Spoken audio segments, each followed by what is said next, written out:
Coordinating Committee on Manipur Integrity COCOMI Students Front shinduna Hayeng Pangthokadouriba Manipur Kanba Khongchat Asida section khudingmakta leiriba Meeyam Saruk yaminnasi haina Front asigi Coordinator Ningthoujam Dhanakumar na appeal tourakli ngasi lamphel pata leiba COCOMI gi office da pangthokpa paugi mifam amada wafam asi phongdokladuna Dhanakumar na hai Hayeng chatkadauriba Manipur Kanba Khongchat asi ayuki pung 9 taba matamda thangmai banda leiba thau ground dagi lamtharaga kuman lampak fauba chatkani Khongchat asi sinbagi maruiba pandamde chahi ama helaba Manipur gi irang asi hauzik fauba waroisin ama purakpagi lambi leitaba amadi Fibam hena choksilakpagi mawong amada leirakpa sida Meeyam gi oiba apunba firep ama lawminabagi matam oirakpanani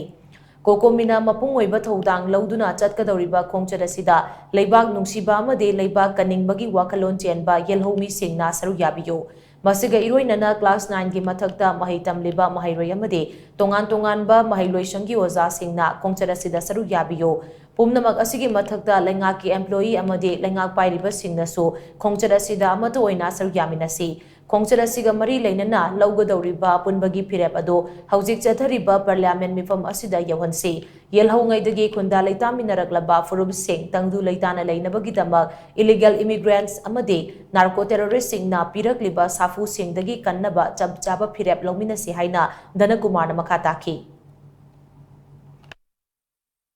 Tangai padana akoi sharuk yadaba yadrawa akoi khongchat ni haibo khonji khanbira kanda hariba khongchat asi sujoi soidana muki akoi individual akoi personally akoi thobira kanda sharuk yabinaba appeal tawjare du loinana karigumba lengakna hariba wafam asi khanbiramba taragasu hariba akoina tawjariba thaba asi akoi